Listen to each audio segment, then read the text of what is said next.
धर्मेंद्र प्रधान यहाँ के मुख्यमंत्री होते तो कैसा होता, ये मैंने उनसे सवाल सुनने का सब और बुरा। मैं बस सोचिए, भगवान जगन्नाथ की कृपा है उड़ीसा पर कि धर्मेंद्र प्रधान यहाँ के मुख्यमंत्री, और नुकसान पूरे देश को हो रहा।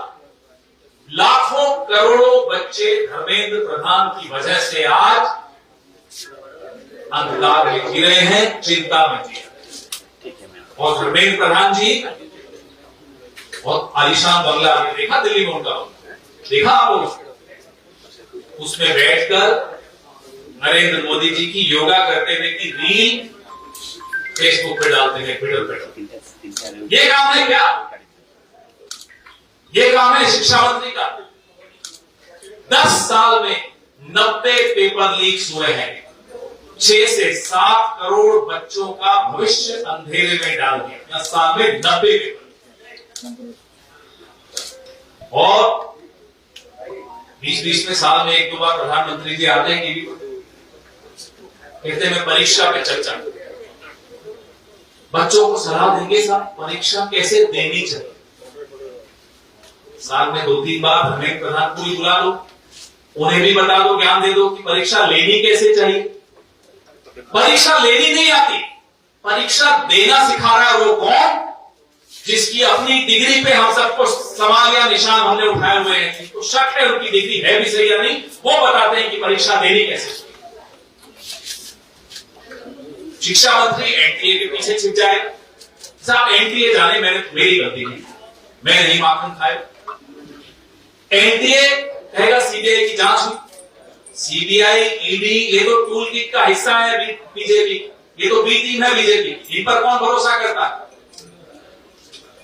राहुल गांधी जी ने लगातार कई महीनों से ये आवाज उठाई है, कई सालों से ये आवाज उठाई है कि छात्रों के भविष्य के साथ खेलना बंद।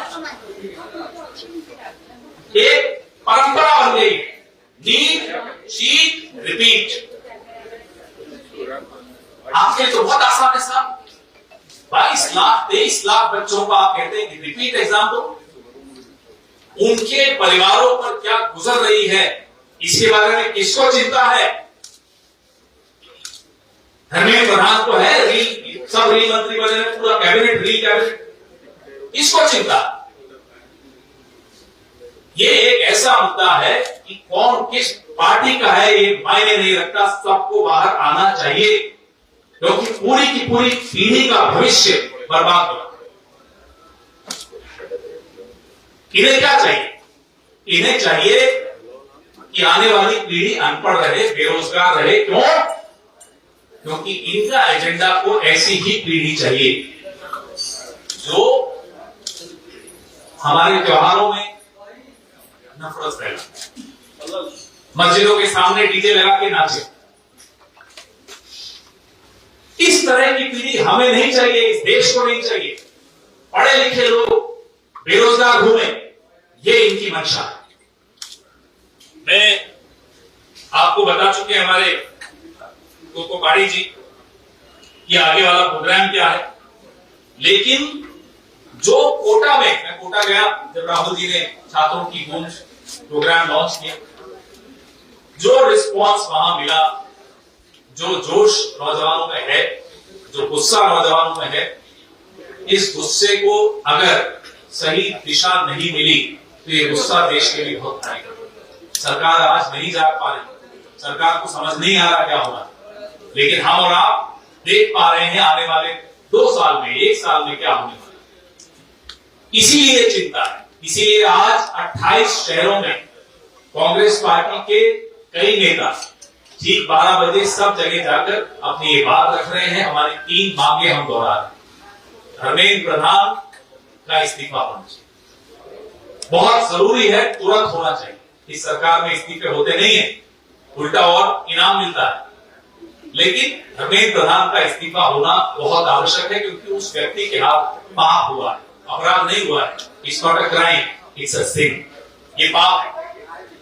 नंबर 2, जो paper setting, printing, transport, exam centre, digital system, vendor contracts, ये तमाम जो एस्पेक्ट्स हैं, जरिए हैं एग्जाम करने के, इन सबका ऑडिट होना बहुत जरूरी है। ट्रांसपेरेंसी, पारदर्शिता होनी जरूरी है और वो ऑडिट सार्वजनिक होना चाहिए। सबको मालूम होना चाहिए कि कौन पेपर सेट कर रहा है, कहां प्रिंट हो रहा है, कौन वेंडर है, ये तमाम एस्पेक्ट्स है। ताकि कल को मैं इनका नाम लूं, ये उनका नाम ले, ये नहीं चाहिए। जवाबदेही तय होनी ही चाहिए। और सबसे महत्वपूर्ण कि एक टाइम बाउंड होना जरूरी है। वार्षिक एग्जाम की डेट फिक्स होनी चाहिए, सार्वजनिक, सबको मालूम होना चाहिए कि ये तारीख होगी, किस तारीख से न एक दिन आगे न एक दिन पीछे। ना केवल एग्जाम्स का, रिजल्ट्स का क्या, उसका भी कैलेंडर बनना चाहिए। एग्जाम का कैलेंडर, रिजल्ट का कैलेंडर और ज्वाइनिंग की टाइमलाइंस, प्लेसमेंट का कैलेंडर, ताकि कल को अगर उस कैलेंडर से दाएं बाएं हो जाता तो हम सबको मालूम होना चाहिए कि जिम्मेदार कौन है, इसकी वजह से ये दाएं बाएं। कोई मजाक नहीं है। इतने बच्चों का भविष्य अगर अंधकारमय हो रहा है तो ये मजाक की बात नहीं। ये 3 मांगे बहुत स्पेसिफिक है और मैं उम्मीद करता हूं हमारे मीडिया के साथियों से भी कि इन मांगों को उठाइए, दबाव बनाइए। ये सरकार बहुत डरपोक सरकार है, मैं आपको बता दूं। सबसे ज्यादा अगर ये सरकार किसी से डरती है तो मीडिया से। थोड़ा अपनी ताकत दिखाइए, थोड़ा इन्हें डराइए। क्यों? क्योंकि आने वाली पीढ़ी उम्मीद कर रही है मीडिया वालों आपसे भी और विपक्ष से भी कि हम अपनी आवाज उठाएं और इनका भविष्य अंधेरे में जाने से बचाएं।